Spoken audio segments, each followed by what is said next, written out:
Hello, everyone, and welcome once again to So Very Wrong About Games.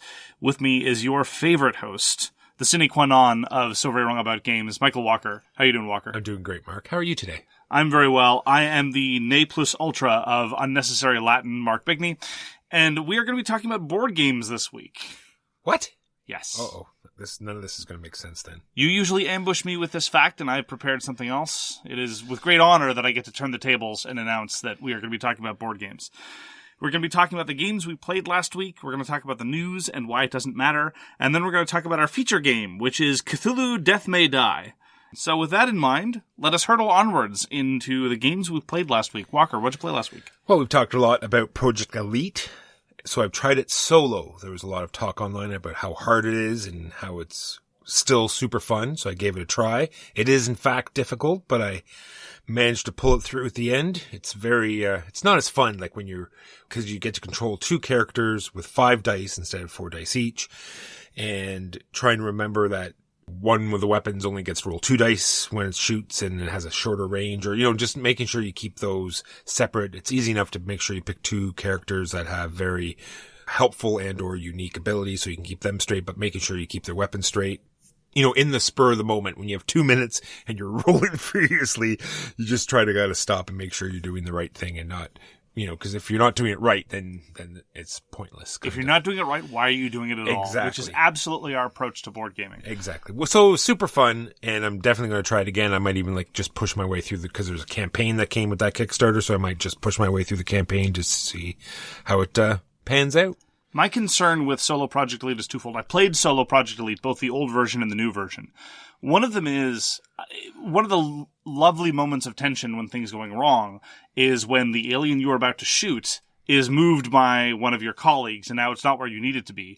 And or when someone looks across the table and says, sorry, and then pushes you with an alien dealing damage to you. Those are great moments. Those are great gameplay moments of frustration that I think really add to the experience. The other problem is that when you only have 5 dice, given that most objectives require 4, that leaves you with a razor-thin margin, whereby if you collectively have lost 2 dice by virtue of wounds, game's over and that's it. And I find that really influences in turn what characters you can take, because a lot of characters lose their first die after they take 1 point of damage. And anything that reduces the possible variety or feels like it constrains me down a certain path, I'm less of a fan. But the fact that it's soloable is definitely nice. Well, the other cool part was the fact that I actually read through every character, because I had to figure out which ones I was going to take. There's a character that loses a die right off the start. Yes. It only gets 3 dice, so that he was out. Nope. Yeah. He does not Hard get pass. to come along. Hard pass for him. And the other thing that is probably true is that you're less invested. It's more of a game then, because you have 2 characters, you know what I mean? Whereas if you're just concentrating on one, then you're a little more invested. It's like, this is your character. This is what you're doing. Oh, you're sure. more worried about. Where if you're controlling 2, then it's more of just like going through the motions, you know what I mean? It's more of a strategic game than it is, a fight for survival, maybe. I see. So when you say it's more of a game, you mean that you're more detached from what's going on. Exactly. That's weird. For me, this is just a verbal tick. I would put it the opposite. It's more of a game for me the more immersed I am in the experience. That's just an interesting verbal difference between the two of us. I got to play Imperial Struggle again. I played on Vassal with my good friend Josephus. This is the GMT kind of, sort of, almost, but not really successor to Twilight Struggle by Ananda, Gupta, and Jason Matthews. And I just wanted to add one important coda to our review from a few weeks back, because I didn't mention this at the time, and I think I'd be remiss if I didn't stress this. We didn't really talk a lot about the historical background of what was going on during the period of Imperial Struggle, largely because you don't care, and largely because I thought it was relatively transparent as to what was going on. I want to be a little clearer. When you say you don't care, he's talking to me and not our audience. Just to make sure.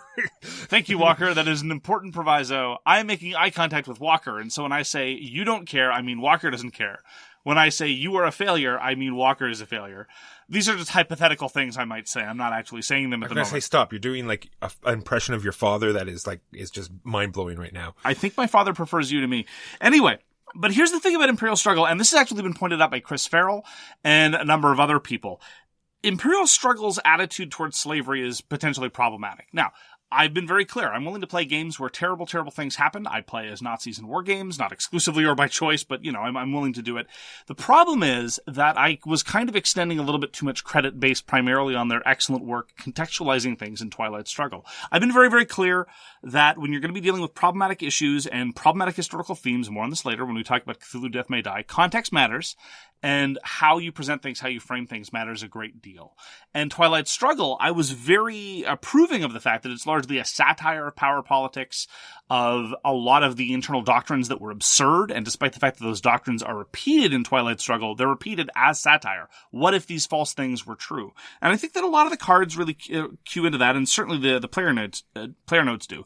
On the other hand, if you play something like Labyrinth, The War on Terror, you find that it is more or less just a neoconservative revisionist history of why you needed to invade Iraq, because really that was so important for stamping out global terror. Anyway, setting all that aside.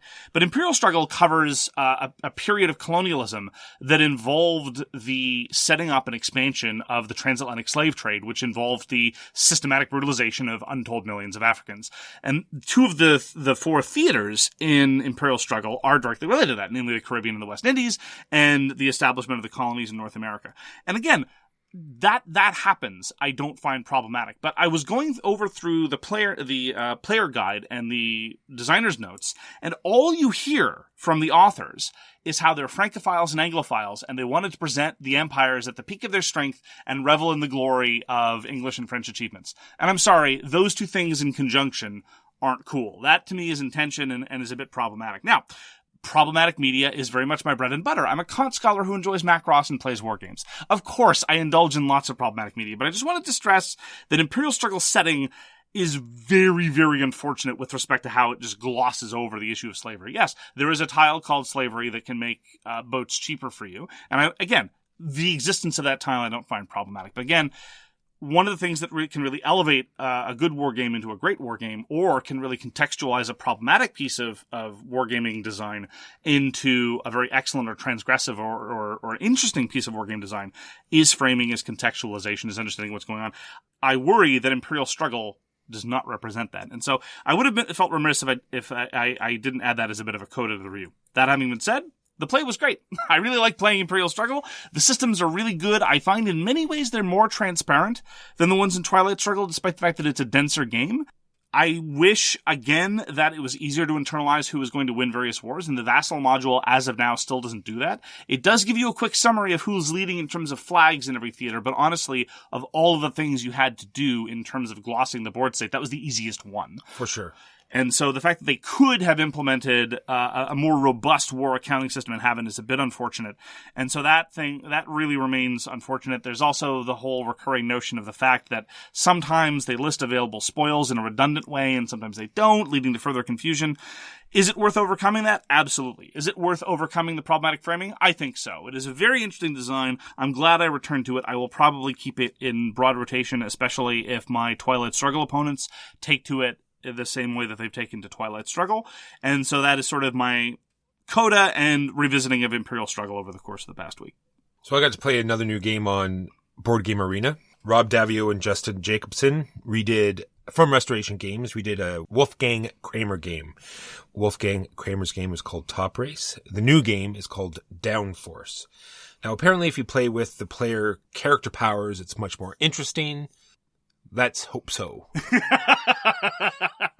So what you're doing in Downforce is that you're given this huge hand of cards that have all sorts of different colors which pertain to the race cars on the track, and they all have these different numbers, and you're going to use these numbers to race these cars around the track. But at the beginning of the game, you're going to start bidding to see which car is actually sort of your car, because if it gets first, then you're going to get more money. And then throughout the race, you get to bet on who you think is going to win, say if you're not doing so well, or so on and so forth. It didn't seem very rewarding. The choices, weren't really there. It was usually fairly obvious which card you're going to play. There was some fairly interesting places where you could block sometimes, or, make it more difficult for other players, but the majority of the time it was obvious which card you're going to play, or the fact that there was no possible way you're going to catch up, or so on and so forth. I'm definitely going to try it with the player powers, and I'm hoping it's going to, fan out a little bit better. I found that the blocking was largely accidental. It was one of those games where if I knew the contents of your hand, and if I knew which cards you cared about, now granted the latter is usually reasonably obvious at some points, but not always, then I could possibly block you intelligently. But very often I found that movements were primarily just, well, I need the car that I like to go as far as possible and as fast as possible. Oh, accidentally that happens to block orange for you. Oh, you don't care about blocking orange. Oh, okay, well, whatever. And you'd frequently end up in situations like this. Or you might find out that the other player cared desperately about what happened to orange. Haha, strategy. I agree with you. Downforce didn't really do anything for me at all. You can even play with less complexity, or at least less involvement than you did, because there's additional layers of betting. You can play with less betting involved. And then it's even less of a game. Wolfgang Kramer is a very, very talented designer, and I am a fan of some of Restoration Games' work, namely the redo of Conspiracy, but I really think that Downforce was... Yeah, this is what I'm trying to get at. I'm not understanding why they picked this particular game. Like, what qualities did it show that needed to be reprinted or redone?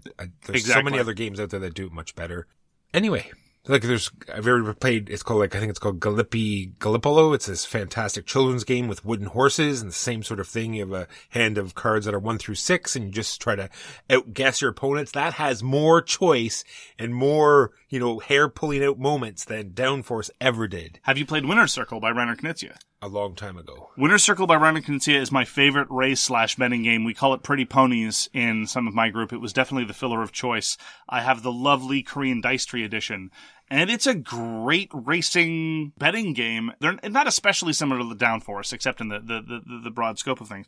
But yeah, I agree with you. It was an odd choice. Like, it's the lower quintile of Wolfgang Kramer's output. He's a great designer and he's done great things. And Rob Daviau has done some great things, but Downforce is a total miss for me. How recently did they put it up on Board Game Arena? Just this week.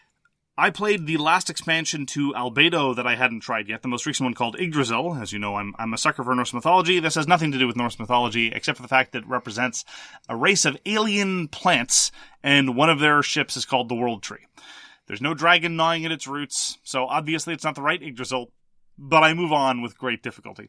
Albedo is the simultaneous action selection / blind bidding / deck builder thing that is very, very quick, kind of like Core Worlds in 20 minutes. I'm still a huge fan of Albedo. Yggdrasil was probably it at its weakest. Yggdrasil is an expansion faction that is by far the most different.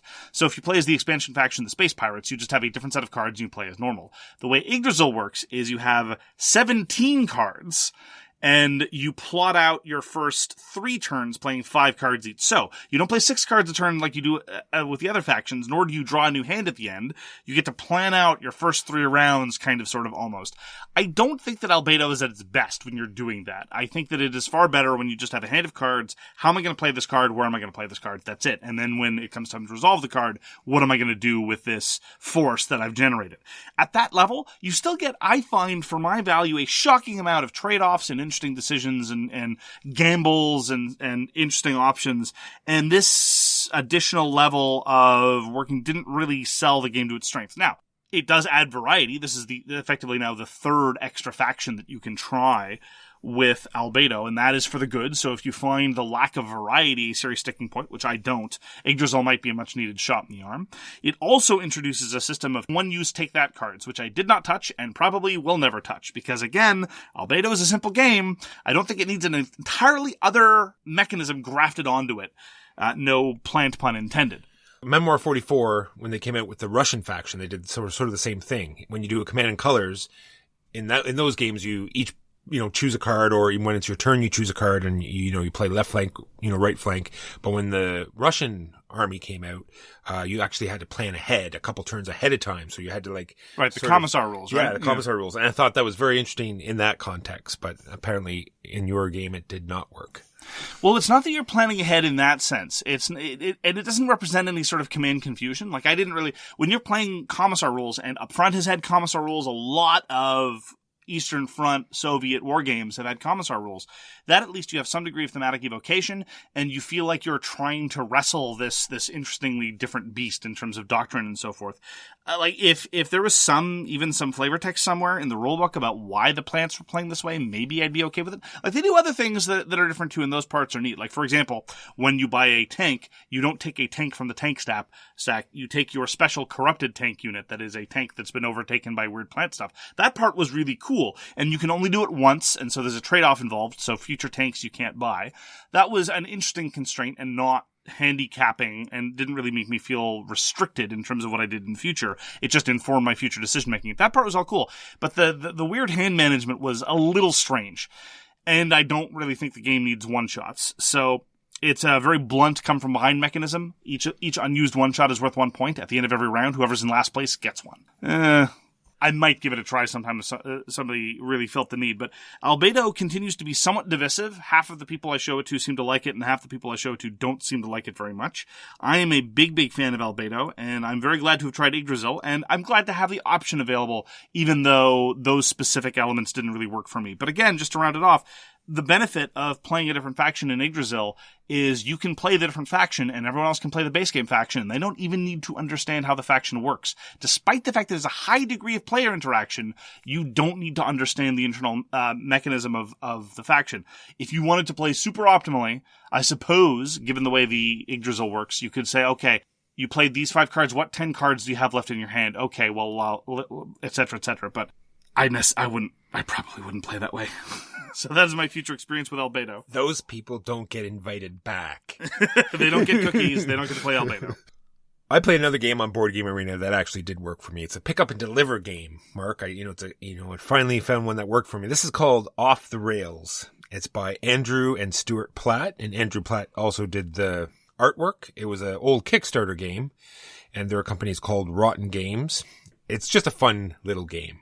You have 4 actions in which you're laying track, and they're like mine carts, and the board gets seeded with gems, every turn, and 4 actions to lay out track or change them to 4 ways or 3 ways, or increase the speed of your mine carts, or put out a new mine cart. And then boom, my 4 actions are done. And then your mine carts are going speeds 1 through 6. And when your turn's done, off they go.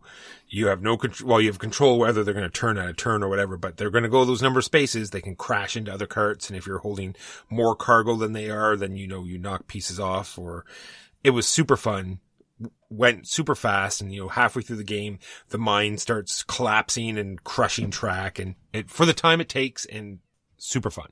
That does sound awfully charming. I would be willing to give that a try. Yeah, and like I said, I played it on the computer, but I looked at the components, like little plastic mine carts where the dice sits right inside it to mark the speed that it's going. Adorable. Exactly. And they zoom along, and if you go zooming past the gems, you can only pick up 1. But if if you got your speed just right and you land on right where the gems are, then you can pick up more. And if it's stone, you got to pick up the stone. Anyway, there's all sorts of like little minor rules, but in all, it goes pretty quickly and is very entertaining. 2 questions. First of all, is there a tacked on goblin or dwarf element? No. Good. Sick to death of games about dwarves or goblins mining. There are goblins. Sorry, I apologize. But there's no like mechanisms, but they are goblins that are mining. I'm sorry. I'm less interested in the game already. Oh. Second question is, have you ever played Merchant of Venus? No. Merchant of Venus is by far my favorite pick up and deliver game. It was done by the brilliant Richard Hamblin. It is a really, really, really good design. I haven't played it in years. I should really introduce it to you so you can crap all over it and be totally wrong about it. I got to play Planet Apocalypse. Planet Apocalypse was a game by Sandy Petersen Games. This is the publisher that publishes games by Sandy Petersen. He of Sandy Petersen Games. And this is this is the same company that does Cthulhu Wars, and Planet Apocalypse was one of their recent Kickstarters that fulfilled not too long ago. And it is a co-op kind of sort of almost tower defense-y thing, where the legions of hell are invading Earth, and you're a ragtag group of humans trying to fight them back. The ultimate goal is to kill a demon lord before you all die. Pretty standard fare there. And I have to say it's weird. I've now played it twice, and I don't really know how I feel about it. For one thing, the dice mechanisms are charmingly old school, almost unapologetically so. You roll a whole bunch of polyhedral dice of various sizes, all the way from the ugly, disgusting D4 to the noble D12. And if you roll in excess of their toughness, you kill something. If you don't, nothing happens. And there's no way to manipulate the dice. The moment they hit the table, that's it. You're done. And so you can roll your 3d12 and stare at your 4, 3, and 2 and say, well, that was fun, and nothing happens. Oof. Which is fine from a gameplay perspective. It just felt very... It actually brought to mind how rare you see that now. Usually there's something that you can do after the roll to manipulate things, or you bemoan the omnipresence of dice pool builders, but I still kind of like them. Anyhow, so there's that. There's also the very strange, as I say, tower defense element where you're recruiting troopers by rolling an unmodified d4 and dropping them in groups. And anytime bad guys come into that space, they are ambushed and a certain number of dice are rolled to try to kill them. That part is cool, except for the fact that you can't mix troop types, so it's shockingly limited. So say for the sake of argument, you're in the starting area. You can only recruit from the starting area. You roll a d4. You've got a 4. Great. You can get one of the most expensive troopers. Sounds great. Well, now you're locked into that. You can't draw any other kind of trooper without discarding this expensive trooper first, and you can't lay them in ambush if there are other weak peons around, because they'll scare them away, I guess. That's how it works.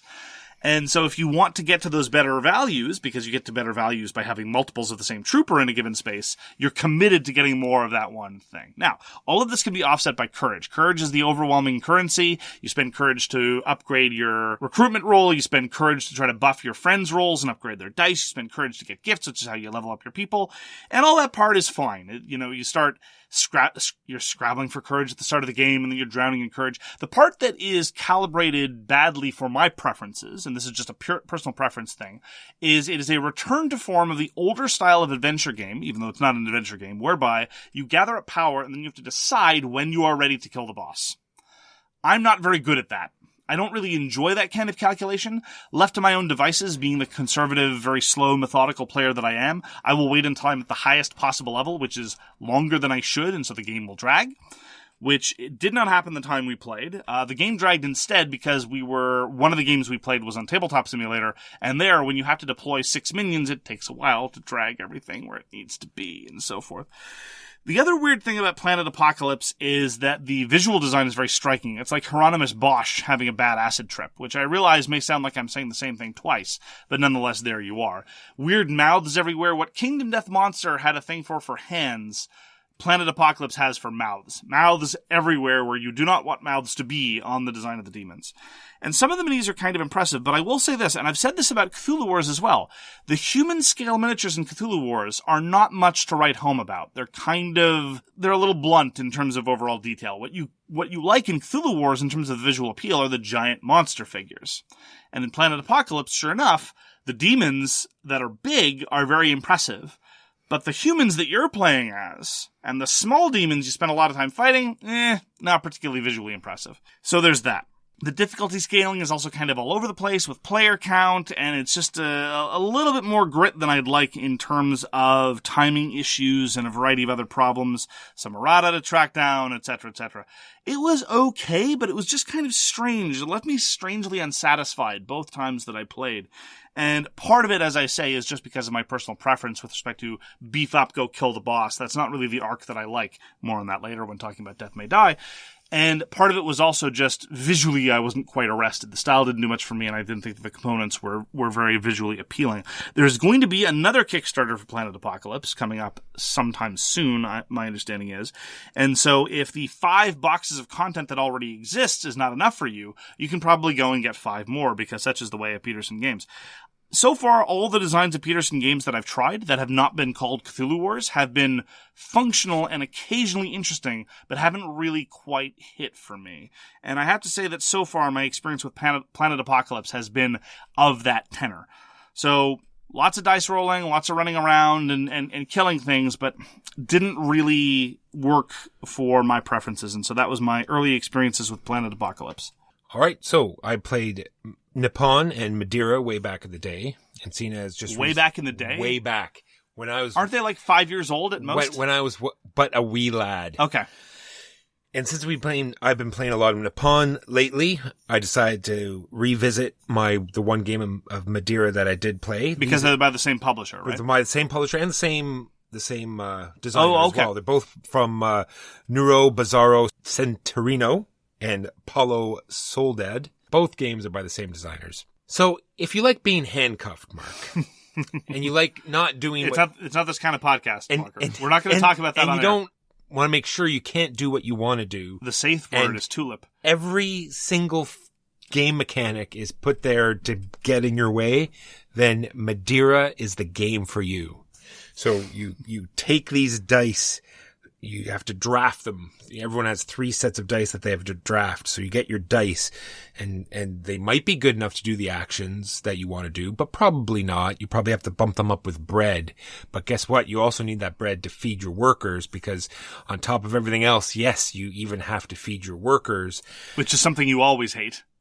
That's if you have, the right actions to get those workers out, and someone hasn't already taken the actions in which for you to use your workers and get more bread.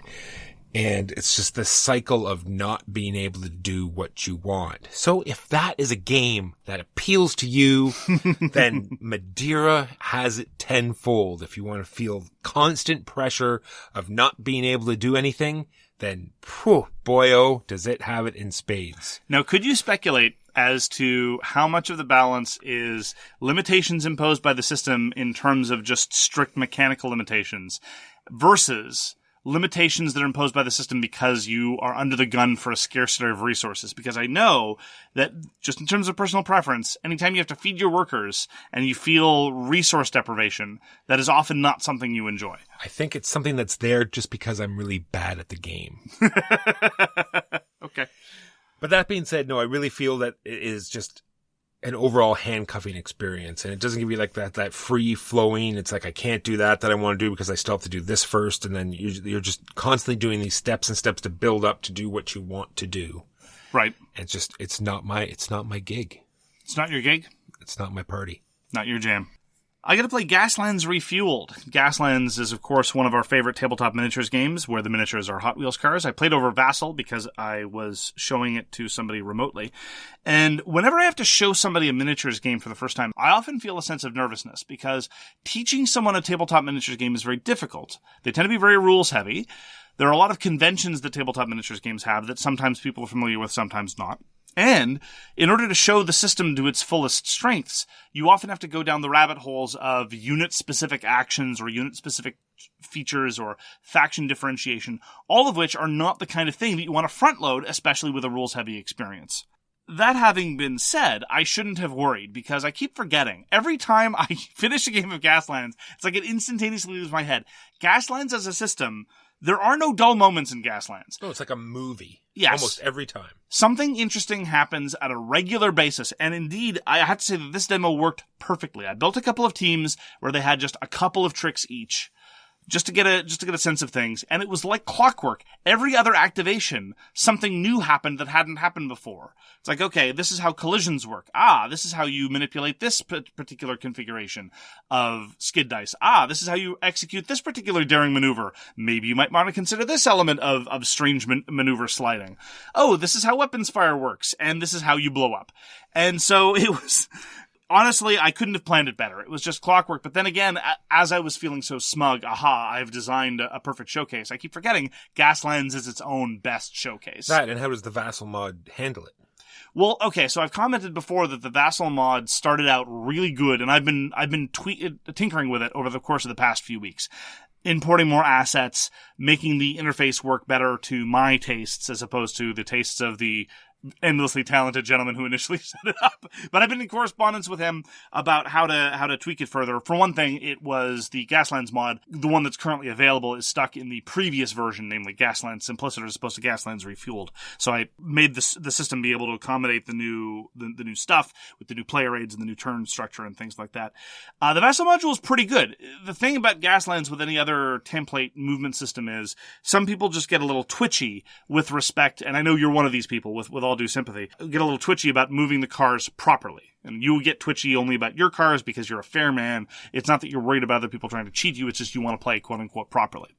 I'm pretty laissez-faire. I'm pretty relaxed about this. If it's close enough, I'm willing to let it go. I'm not saying that, you avoid a collision, because let us remember, the way that Gaslands resolves ambiguities is with the rule of carnage. Whatever causes the most destruction and mayhem is what actually happens.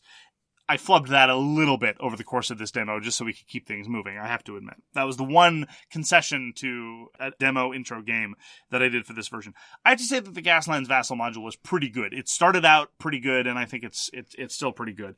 Manipulating the templates is pretty easy. Nothing snaps anywhere, and it's not automated. This isn't like X-Wing. The X-Wing mods are truly a work of breathtaking programming beauty when they work. But Gaslands, you have to do everything manually, but it works well enough.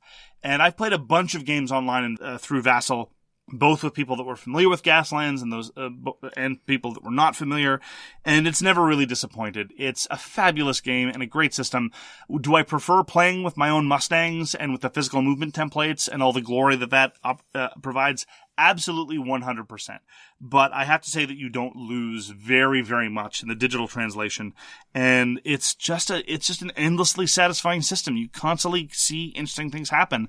And at the end of the day, that's not necessarily the best thing that you can say about a game system, but it's certainly hard to dislike a game where fun stuff is constantly occurring.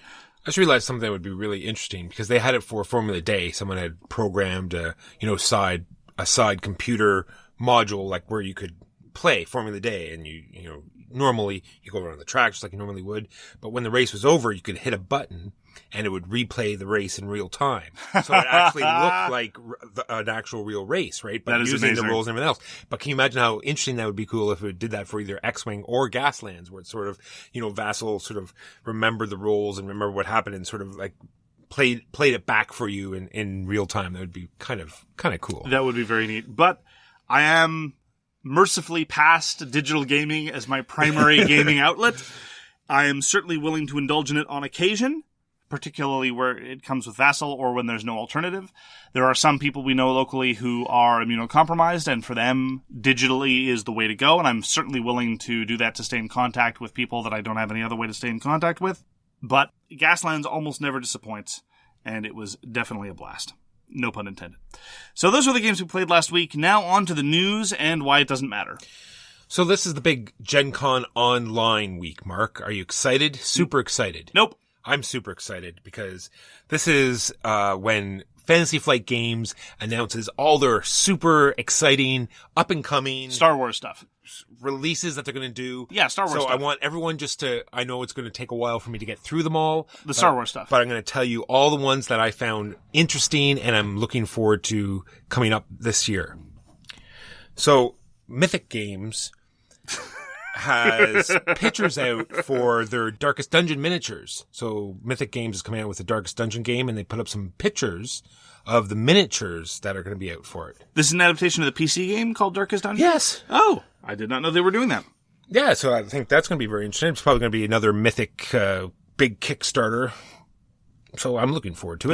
That is the modus operandi. It is. The other thing, the Tutankhamun by Reiner Knizia. You've played that? I have. A long time ago. I honestly don't remember. You don't remember? That's why I wrote down here. It was before I was a critic and I had to have opinions about things. Back on the Mythic bandwagon here, they've been talking about Reichbusters, Project Vril, and all the errata we've been going on and on about here. And if this goes through what they've said they're going to do, this would be one of the greatest moves from a company ever. They're actually doing like an errata pack. They said it's going out to all the backers. You're going to get a new rule book, all sorts of new cards, just a whole bunch of stuff that fixes the game the way it's supposed to be. Now, if this all goes out, money free, I think this will be one of the greatest moves I've ever seen. Well, that's hardly unprecedented. I mean, the Street Masters did the exact same thing with new rulebooks, a huge number of new cards that were shipped. And this was usually just like a misplaced comma or a very minor preposition error. So, really, I've always had, well, here's the file online of the fixed rule. Yes, there's that. You're right, that's more common. I've seen a lot of things like that. I've never got like an entire pack of, like, CMON's done it a bunch of times as well. They send you a whole new pack of cards or whatever. But I've never seen it with a, brand new rule book and all sorts of cards. And the cards are much bigger than they, are there in the box. And we've talked about how they should have just had the character abilities written there. That's what they're going to have now. Oh, wow. That's great. They wanted the entry point much faster, and they're going to have sheets with all the abilities, so you're not rifling through the book. So you just all of this free of charge? All of this, apparently. Like, I want to wait till I see it Sure. until it arrives at my door before I go too much on 5 about it. years from now, yeah. But that would be amazing. So you have no enthusiasm for the Twilight Imperium expansion? Well, we talked about Twilight. We talked about this like 3 weeks ago. We already broke this news. We didn't break any. Do you know what broken news means? Oh, we already knew Prophecy of the Kings was coming out. All right, so Prophecy of the Kings, it's the Twilight 4 expansion. They're going to have 7 entirely new factions. They're not even in Twilight Imperium 3. They're going to have 40 new tiles because it's going to go up to 8-player now. I'm going to play that a lot, 8-player. I'll pencil those dates in. Well, I'm afraid right away. Sorry I mentioned it. They brought in a lot of the stuff just seems like it's just ported in from Twilight Imperium 3, the leader system with, all the espionage cards and everything else, that all seems the same. That's the great thing about a new edition. You get to re-release all the expansions you sold before. Exactly. And they have, instead of, having tanks, they're going to just change them to mechs, and they look so they do exactly the same thing that the tanks did.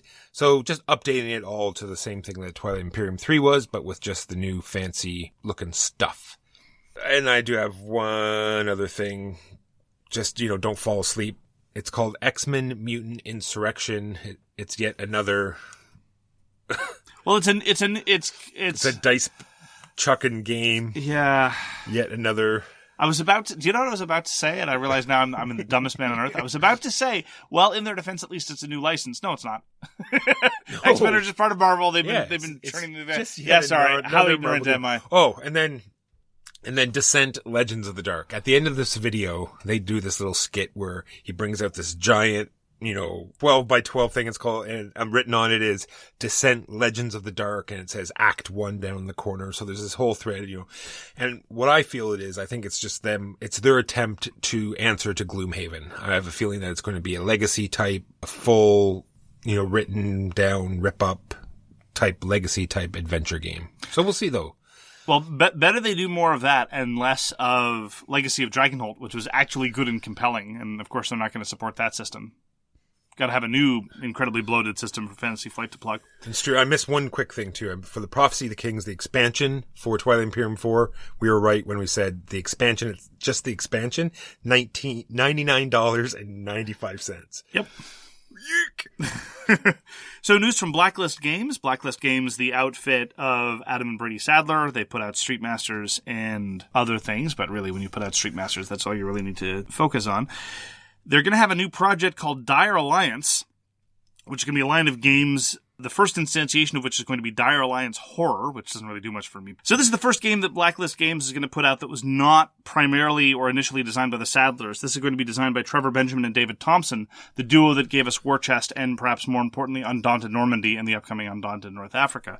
This is a competitive game where you kind of sort of pick a leader and kind of sort of pick a faction, classic combinatoric fashion, and then go and smack each other upside the face. Now, because it wouldn't be a Blacklist game if it wasn't also cooperative in nature, the Sadlers then decided to make a cooperative version of that same game. So the base game is going to be either competitive or cooperative / solo, with, again, a rule set designed primarily by the Sadlers in the latter case. I'm very interested to see how this develops. Again, the theme doesn't really do anything for me, but a lot of people are very enthusiastic about horror. They plan on kickstarting this in a miniature-less version, and with a minis version, or you can just get the minis as part of their Blacklist Miniatures project. They're going to be launching the first wave of horror minis.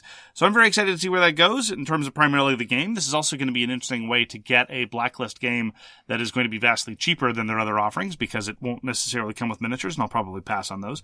And I'm also just very, very interested to see further output by Trevor Benjamin and David Thompson. So I'm looking forward to Dire Alliance Horror. And sort of my last thing, Santorini. We've played Santorini. Gorgeous game. Very interesting. Buildings. Very excellent 2-player game. So do you know what it needed, Mark? Do you know what Santorini needed? It needed a title that was a contradiction in terms. It needed Santorini, New York. You needed to be building gray, dull skyscrapers. So are you building Santorini or are you building New York? I don't know, Mark. Okay, you're probably building New York. But... And then you get to do it with 4 other players. It's a 5-player game now. I can't wait. And I do need to circle back to, because we breezed right by Tutankhamun. We just sort of asked you if you played it, and you said no. It's a Kickstarter. It's a Reiner Knizia game that has now been re-released. It's on Kickstarter right now. So he puts out great content. If you are a fan of The Doctor, you might want to check it out. Final bit of news from Blacklist. The Street Masters digital version for iOS and Android, which was in beta for a few months, has now been officially launched, and the beta is over. I played the beta a whole bunch. It was a good way to, knock out very quick solo Street Masters games, because when played solo, it's very, very quick, but this way you don't have to shuffle 3 decks of cards and worry about minis and stuff like that. The amount of content is not exactly where I would want it to be at this moment. It's only the base game plus Redemption Pack 1, but if you're going to pick one expansion to include, the Redemption Pack is probably the way to go. That's what lets the bosses be playable.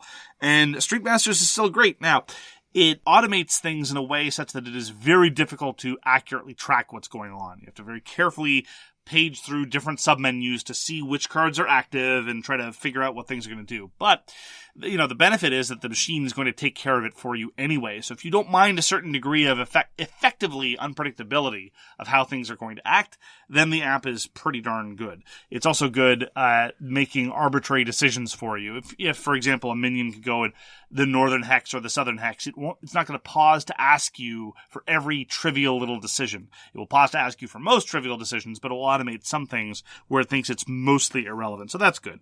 So if you're interested in giving it a try, go ahead and give it a download. As I say, I tried it in the beta. It was pretty diverting, but I'm not really into app games, so I'm not going to be buying it. Final note, very briefly, I mentioned last week that All the Games You Like Are Bad was going to come back. It has come back.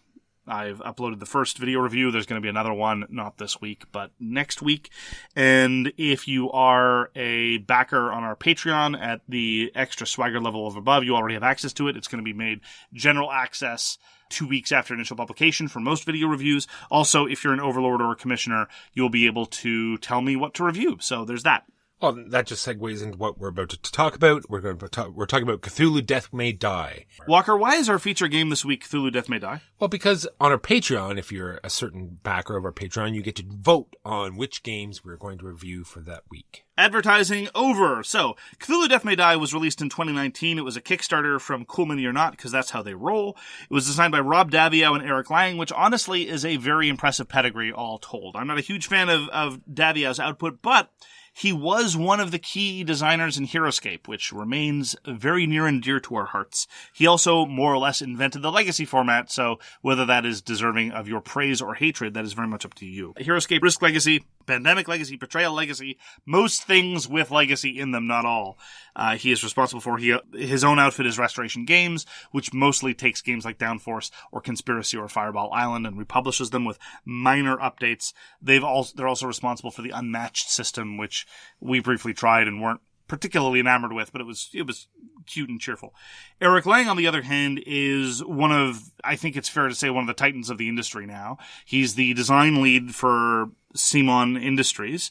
He is one of the foremost designers of color and one of the foremost Canadians in the industry. He's designed such seminal games as Blood Rage and Chaos of the Old World, also Rising Sun. He's also done some things that are, a little bit less good, like Bloodborne, Arcadia Quest, and Quarriors, and that's one of the reasons why I sort of took a miss on Cthulhu Death May Die when it first came out. When the Kickstarter came out, we actually made fun of it on this show. Walker made fun of the title, more on that later. I made fun of the fact that this was an overused theme, which it absolutely is, but at the same time isn't, more on that later. And that's one of the reasons why I completely ignored it, and when it came out, I tried it mostly grudgingly. Walker, why don't you give us an unhelpful summary about what one does in Cthulhu Death May Die? In Cthulhu Death May Die, you simply get to have fun. We're done. Thank you very much for joining us for So Very Well About Games. You simply do, Mark. Once the map, you can't get away from, building the map and setting a game up like this up. But once it starts, you're off to the races. There's no worrying about line of sight, range, modifiers to your character. Stuns, and conditions on your characters. There are no fiddly bits. Here are your 3 dice. You roll them, get your successes, move out, kill the cultists, and you're off to the races. It's just amazing. I think you're absolutely right in that mostly what it gets right is by what it strips out. I've been talking about this for years, right? I initially identified it as the claustrophobia school of design. What can we take out of the standard bloated dungeon crawl and still get a satisfying experience? And similarly, Cthulhu Death May Die looks at the bloated dungeon crawly type of thing, or the co-op adventure dice rolling type of thing. What can we strip out while still having the satisfying game experience so that there's a minimal component load, a minimal time load, and a minimal glut of all the fiddly bits? Now, to circle back to the title, because we're going to be talking a lot about the game's virtue otherwise. So this is kind of sort of, it's not really Lovecraftian at all, I don't think. It's got some of the trappings, naturally. Cthulhu shows up and Dagon and all those other things. The title comes from a quote from Call of Cthulhu. The full quote is, "That is not dead which can eternal lie, and with strange eons even death may die." Now, in the original story, published in 1928, it's got that standard sort of cosmic horror sort of allusions to great unknowable mysteries and sort of a poetic insanity about it. In the context of a board game title, Cthulhu: Death May Die, it just sounds stupid, which is appropriate. Because, and I mean this in the highest possible way, the game is pretty stupid. The theme is dumb. And it knows that it's dumb. This isn't about your sanity leaking away at eldritch unknown horrors and trying to read through the Necronomicon. No. You're a bunch of hard cases that are going to go shoot a bunch of cultists in the face. This is pulp gone to the nth degree, such that Lovecraft is barely recognizable anywhere in anything that's going on, and I mean that in a high praise. The game is self-aware, and the game is self-aware in the fact that it is silly. And that is the tone that it strikes, and one of the reasons why I think that the Cthulhu theming was a bit of a mistake, to be entirely honest. Just as a couple of examples before we move off of this, one of the characters is an axe-wielding girl by the name of Borden, who talks about the inevitability of, and I quote, "death and axes." And there's another investigator who says, "Tell me about the slime you found. Was it screaming or did it smell purple?" And even the description of the game on Board Game Geek, even the copy, talks about how dumb it is to shoot Cthulhu in the face.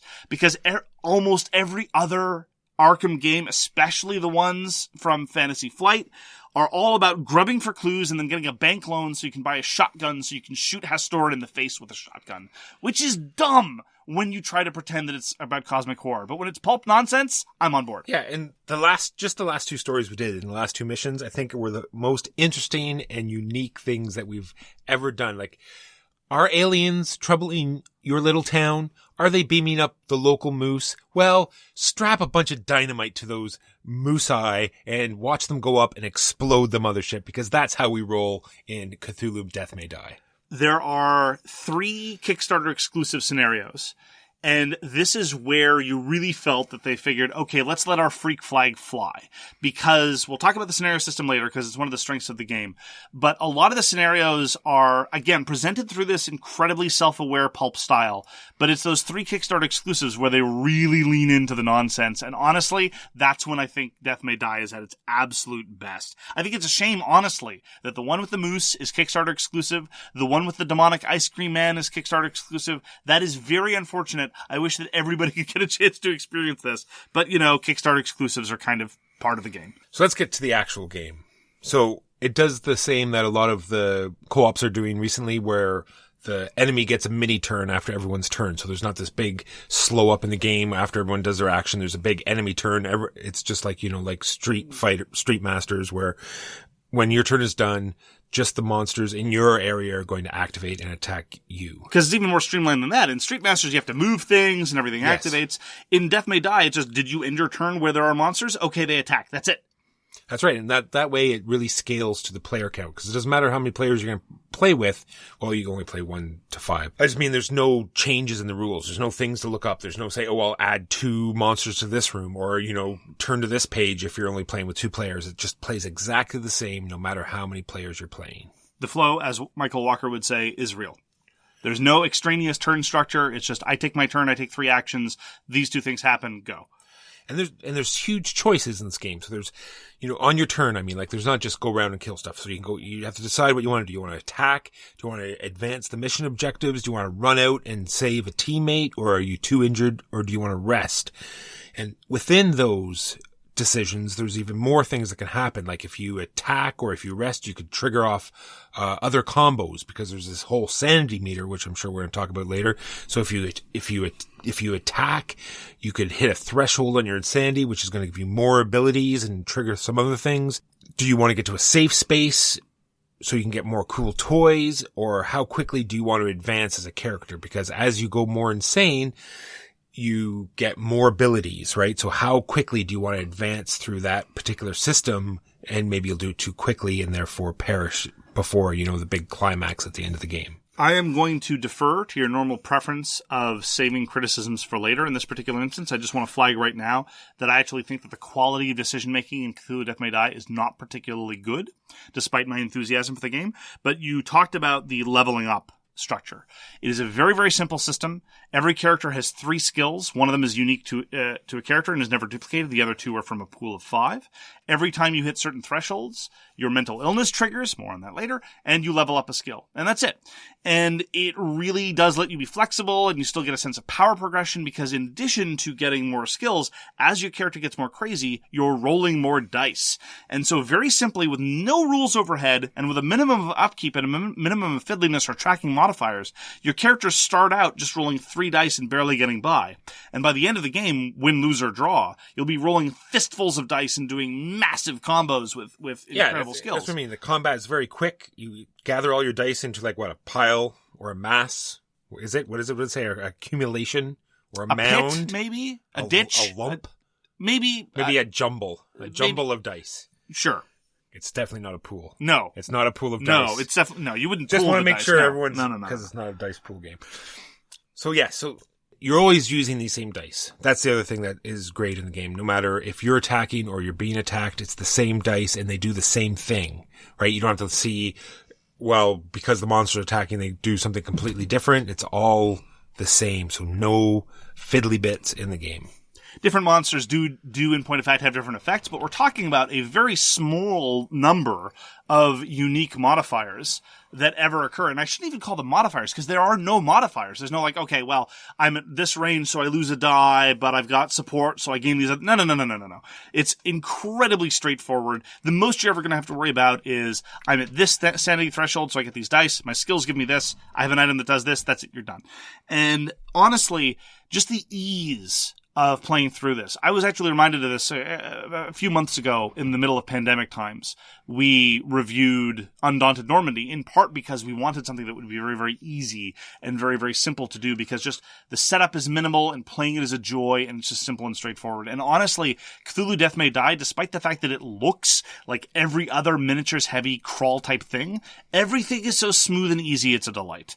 And that is honestly one of its key appeals. And I realize that may sound like damning with faint praise, but since you do get a lot of the same joys of your more complicated, more elaborate, more convoluted versions of this, the fact that it is so simple in terms of overhead, in terms of the mental effort wrestling with the system, that really does mean that you get to focus more on the craziness that is happening on the table.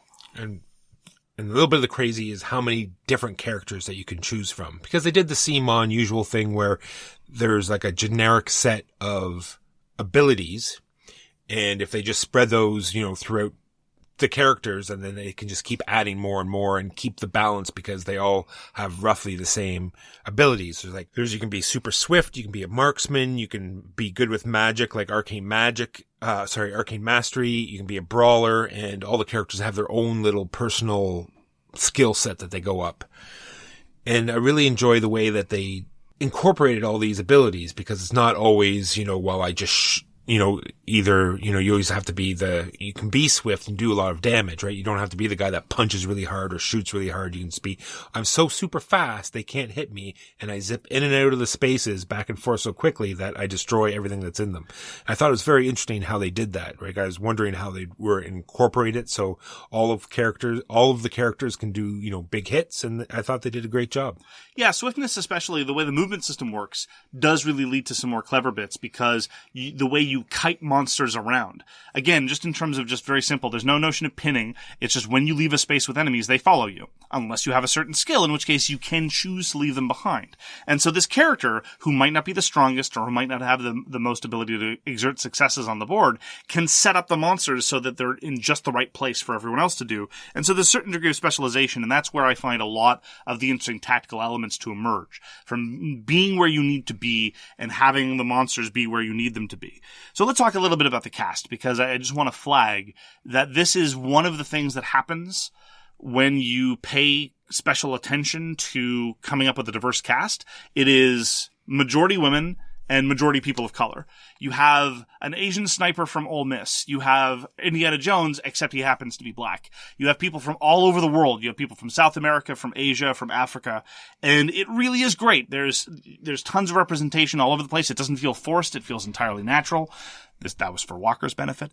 And you do get a tremendous variety, both in terms of backgrounds and in terms of skill sets. I'm not a huge fan, necessarily of how they represented the voodoo practitioners in the game. It was a little bit sort of Halloween costume version, as opposed to, voodoo priests and priestesses do have traditional garb in a lot of contexts. And I don't know a whole lot about Haitian voodoo or Louisiana voodoo, but it looked like a little bit much. But honestly, that is a minor caveat in what is an excellent, well-rounded cast. And I'm a huge fan of game designs that take this seriously, because representation matters.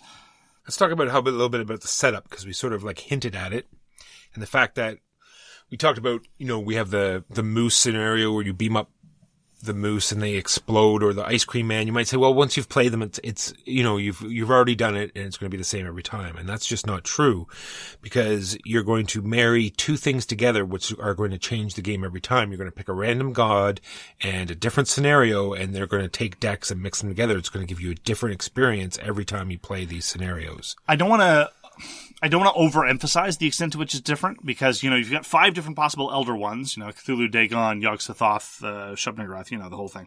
And then you pair that with an episode. I wouldn't say that changing the god really mixes things up too much. It is a nice level of variety, but what I particularly like is just how modular everything is. And I really find that it helps with setup. Games like this, especially when we're talking about Kickstarter games with tons of stretch goals, you have bags everywhere and just trying to find all the different components. I'm not going to say that it's a trivial setup. It's not Colorado or anything like that, but it is definitely the case that you open up the god box, you set up the components from that, you open up the scenario box, you set up the components from that, and you're more or less done for most of the elements. And that is a great way to organize things. It's heavy on the space, but it's a great way to organize things conceptually. And it gives you lots of variety. And it also is a great departure, again, from a lot of the other Cthulhu-type games where all you're doing is grubbing for clues. Here you might be interrogating guests, or you might be trying to decode a book, or, of course, trying to load dynamite onto a moose, because who hasn't been there? Fridays, am I right? Exactly. And the other thing is that a lot of these, when you add new things to the scenario, they're very, I don't want to say basic, but very simple to do. You do it simply. And when there is something a little bit more complicated, it always happens at the same time. When certain cards come up, or a certain number of cards come up, or if something happens, then the great god will advance. And then that's when what could be arguably the fiddly bits will happen, but that's when they're going to happen. And there's a small pause, and you get all of that done, and then there's no mistakes, and then you just move on. And I thought that was a great way. It's not in the middle of someone's turn. It's not, interrupting play. It happens when it happens, and then you move on. The difficulty is also pretty decent. I like the fact that it's not an overly easy game. There are a fair number of losses. I'm not a huge fan of when the losses tend to occur, because the structure of every episode is the same. Your goal is to disrupt a ritual, and that makes the Elder One vulnerable. And then you punch the Elder One real hard in the face over and over and over again until the Elder One dies. And that's the only condition under which the Elder One can die, if you've disrupted the ritual. And that's fine. I would prefer it if the losses reliably happened either after disrupting the ritual or on the cusp of ending the ritual.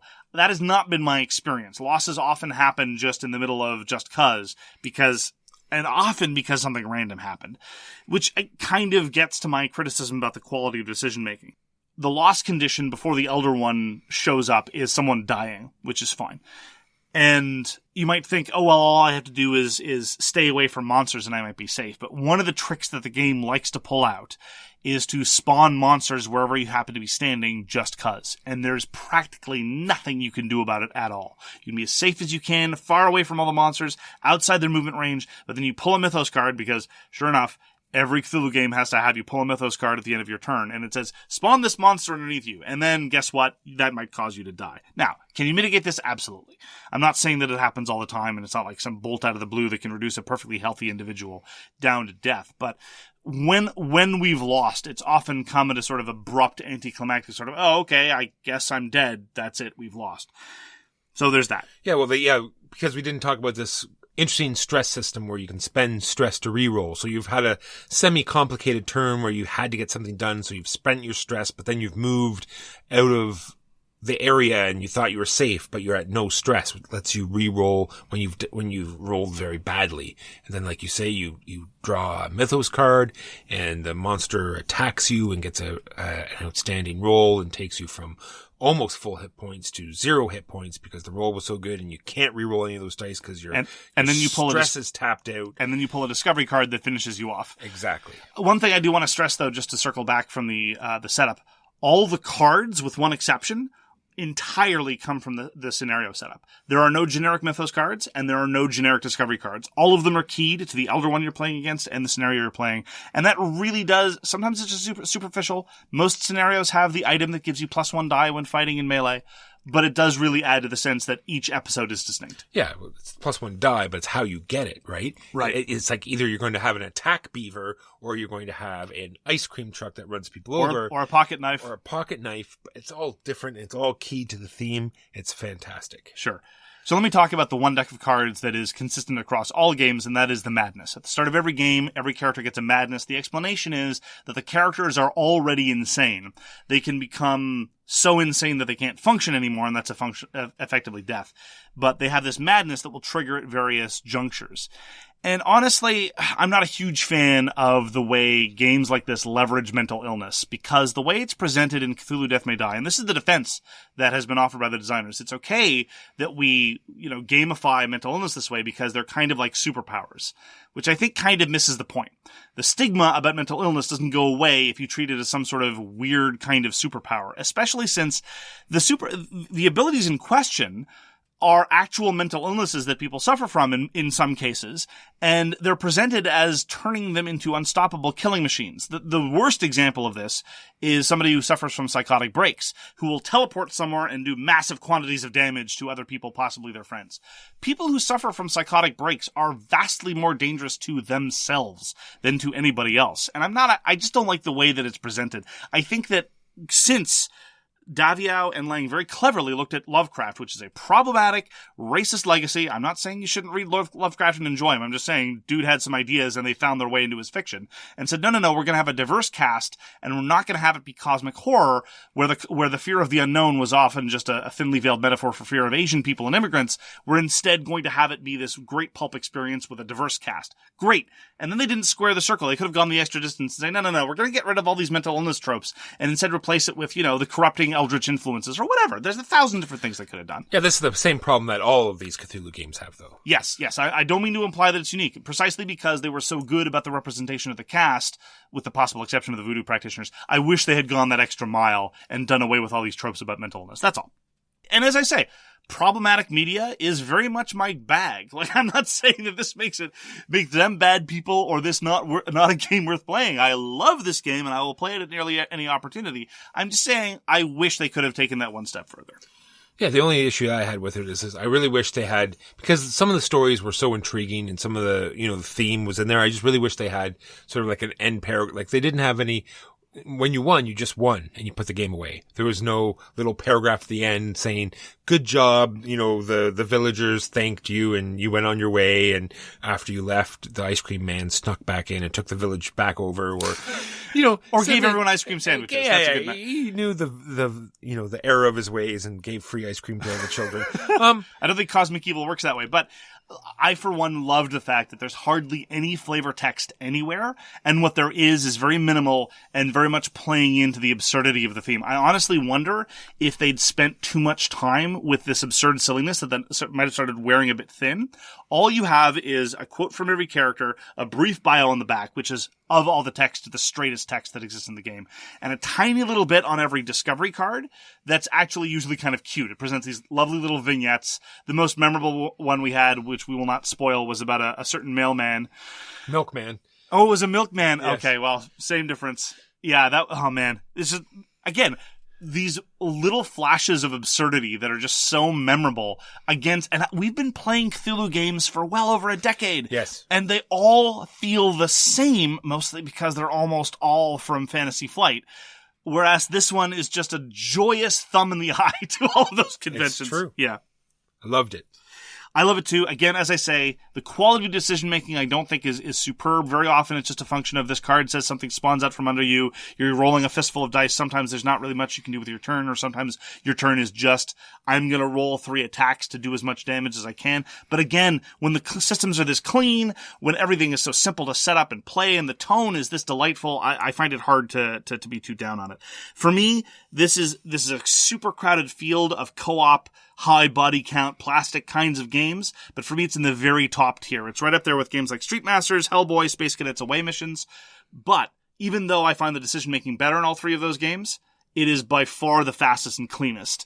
And so I really think that when it comes to these, you can do a heck of a lot worse. And when it comes time, for example, to set up a game of Hellboy, part of me is like, oh, I have to reset up the decks, don't I? And I have to manage these 4 different kinds of frog minis. Okay, sure. I'm willing to do it. Hellboy's amazing. And as I say, there's a very rarefied air, but I am shocked at how much I appreciate Cthulhu Death May Die. It's true. And when you said that they didn't do any closing paragraphs, remember when we started some of these missions, we came up with fantastic intro stories and stuff. So maybe they just left it open like that, so you can come up with your own sort of, you had the nun, I had the priest, and we're coming home from choir practice, and we happened upon this. And this is all stuff we just, quickly made up in our heads, and maybe that's why they left it open like that. Absolutely. We make fun of other games that say they tell stories when really what they do is they just labor you with a whole bunch of badly written flavor text. Cthulhu Death May Die knows when to pull back, knows when to lean on its source material, and when to run away from it. And to that end, I think it's a triumph. I'm looking forward to Season 3, because Season 2 is the expansion. It's the retail available expansion, it has more characters and more episodes. Season 3 may or may not happen. If so, I hope so. I would also very much like to see the system ported to other kinds of settings, to be frank, if they're able to do it. As I say, I don't think the Cthulhu-ness of the game is its strongest suit. It's more just its attitude and its willingness to focus on what matters in terms of quality gameplay and satisfying emergent narrative. Exactly. No line of sight, no range, none of that silliness. Almost everything is, in the space that you're in, and very few characters have marksman or range whatsoever, so it keeps it nice and simple. I'm not going to go back over it. I would play this anytime and suggest anyone just give it a try. Super fun. I would say your skepticism is warranted, but give it a shot if you have a chance anyway. It does not take itself too seriously. So that's going to do it for this week. Thank you very much for joining us for So Very Wrong About Games. If you'd like to get in touch with us, you can reach Walker via his email, justrolledadice@gmail.com. You can reach me, Mark Bigney, on Twitter @TheGamesYouLike. For more public discussion, you can find the So Very Wrong About Games Facebook page, or you can check out our Board Game Geek Guild, which is guild number 3236, and you can find us on Patreon. We read everything you send us, and we'll get back to you if we can. Thanks again for tuning in, and we hope to see you again soon. Peace! You've been listening to So Very Wrong About Games, produced by Michael Walker and edited by Mark Bigney. Special thanks goes to What Does It Eat for generously allowing us to use their most excellent song, FOS, as our theme. You can find them at whatdoesiteat.com. You can reach us by email at soverywrongaboutgames@gmail.com or on Twitter @SoWrongGames. Thanks very much, see you next time, and always, try to be right, but remember you are so very wrong.